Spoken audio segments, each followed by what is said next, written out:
Deborah. Deborah was a prophetess, a judge of Israel, and the wife of Lapidoth. She was wise and helped the people solve their problems.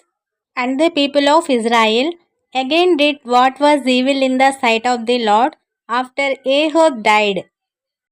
And the Lord sold them into the hand of Abin, king of Canaan, who reigned in Hazar.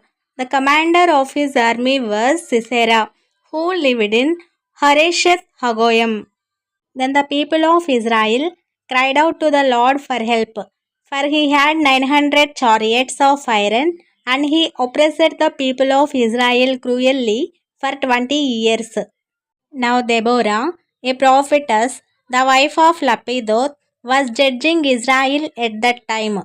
She used to sit under the palm of Deborah between Ramah and Bethel in the hill country of Ephraim, and the people of Israel came up to her for judgment. She sent and summoned Barak, the son of Abinoam, from Kadesh Naphtali, and said to him, Has not the Lord, the God of Israel, commanded you, Go gather your men at Mount of Tabor, taking 10,000 from the people of Naphtali and the people of Jebulun. And I will draw out Sisera, the general of Abin's army, to meet you by the river of Kishon with his chariots and his troops, and I will give him into your hand. Barak said to her, If you will go with me, I will go, but if you will not go with me, I will not go. And she said, I will surely go with you. Nevertheless, the road on which you are going will not lead to your glory, for the Lord will sell Sisera into the hand of a woman. Then Deborah arose and went with Barak to Kadesh. Barak called out Jebulun and Naphtali to Kadesh, and 10,000 men went up at his heels, and Deborah went up with him.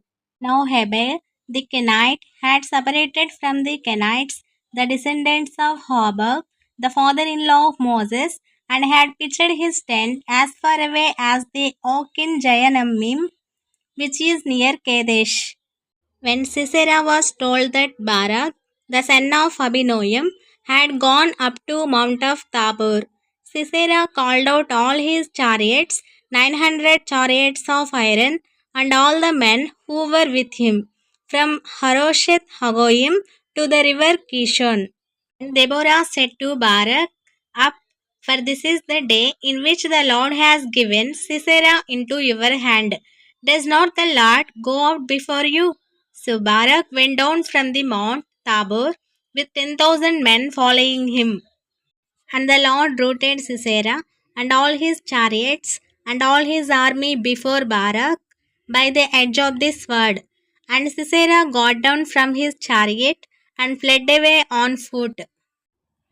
And Barak pursued the chariots and the army to Haresheth Hagoyim, and all the army of Sisera fell by the edge of the sword. Not a man was left. But Sisera fled away on foot to the tent of Jael, the wife of Heber the Kenite, for there was a peace between Abin, the king of Hazar, and the house of Heber the Kenite. And Jael came out to meet Sisera and said to him, Turn aside, my lord, turn aside to me, do not be afraid. So he turned aside to her into the tent, and she covered him with a rug. And he said to her, Please give me a little water to drink, for I am thirsty. So she opened a skin of milk and gave him a drink and covered him. And he said to her, Stand at the opening of the tent, and if any man comes and asks you, If anyone here, say no. But Jael, the wife of Heber, took a tent peg and took a hammer in her hand.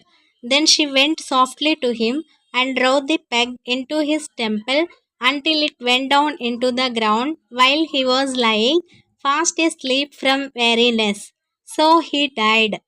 And behold, as Barak was pursuing Sisera, Jael went out to meet him and said to him, Come, and I will show you the man whom you are seeking. So he went into her tent, and there lay Sisera dead, with the tent peg in his temple.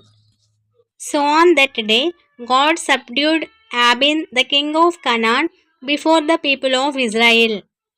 And the hand of the people of Israel pressed harder and harder against Abin, the king of Canaan, until they destroyed Abin, king of Canaan. Thus Deborah declared herself the mother of the Israelites and protected them from Abin and Sisera. Above all, as a judge in the Bible, as a great prophetess, as a mother, she is still prized today.